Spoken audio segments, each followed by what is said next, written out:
한때 이랜드그룹의 효자역으로 꼽혀온 주얼리 부문이 현재 이월드 실적 부진의 주범으로 몰린 모습입니다. 이랜드월드에서 이월드로 넘어올 당시엔 그룹의 돈맥 경화 해소와 함께 수익성 강화 기대감을 키웠지만 이후 이렇다 할 실적을 못 내며 가치가 떨어지고 있는 까닭입니다.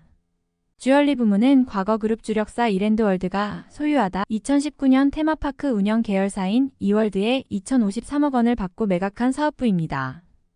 로이드, OST, 클루, LATEM 등 중저가 주얼리를 주력으로 판매하고 있습니다.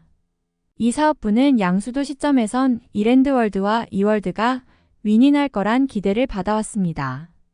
우선 이랜드월드는 문제점으로 지적돼 온 재무건전성 제고 효과를 누렸습니다. 주얼리 부문 등의 매각을 통해 2018년 166.4%였던 부채 비율을 이듬해 101%로 낮췄고 동시점 50.9%에 달하던 차입금리 존도도 40.2%로 10.7%포인트 축소했습니다. 이월드 역시 초기에는 주얼리 부문 덕을 봤습니다. 테마파크 단일 부문이었던 사업 포트폴리오 확장으로 이익 규모를 키우게 됐습니다.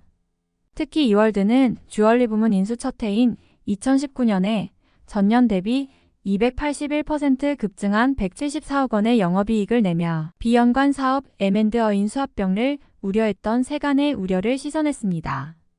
지난해에도 3분기 동안 31억 원의 영업이익을 기록, 본업인 테마파크 대비 높은 수익성을 보였습니다. 문제는 이익의 순도가 기대치에 비해선 낮았던 점입니다. 이월드는 M&A 당시 주얼리 사업부가 2019년부터 작년까지 5년간 연평균 246억 원의 영업이익을 기록할 것으로 예상했습니다. 하지만 해당 부문의 영업이익은 인수 첫 해 138억 원으로 예상치보다 70억 원 적었고 2020년에는 58억 원의 영업 손실을 내며 적자 전환했습니다. 2021년부터는 흑자를 유지하고 있지만 과거 기대했던 수치와 200억 원 이상의 괴리를 나타냈습니다. 상황이 이렇다 보니 이월드는 회계감사인인 어니스트 애녕한영과 3일 PwC의 손상검사 결과에 따라 2019년부터 주얼리 부문의 손상차손을 인식하고 있습니다. 손상차손은 기업이 보유한 자산 가치가 떨어질 것으로 예상될 때 장부가를 조정하는 작업을 말합니다. 손상차손이 반영될 시 기업은 재무제표에서 차손이 난 만큼 자산의 규모를 줄이고 손익계산서 상에는 영업외비용의 차손가액을 넣어야 합니다. 이월드가 지난해 79억 원의 영업이익을 기록하고도 65억 원 규모의 세전 손실을 입은 것 역시 손상차손에 기인합니다.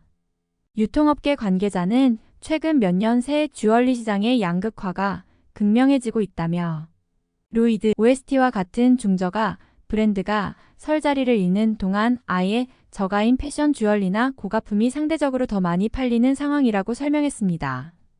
이어 이월드의 경우 로이드나 OST 등의 오프라인 매장 수를 줄인 데 따른 매출 감소가 영업이익에 악영향을 끼치는 것으로 보인다고 부연했습니다.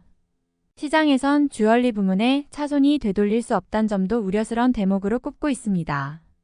현재 이월드 회계감사인은 주얼리 사업부 인수 당시 책정된 영업권 1,154억 원의 손상 규모를 산출하고 있습니다.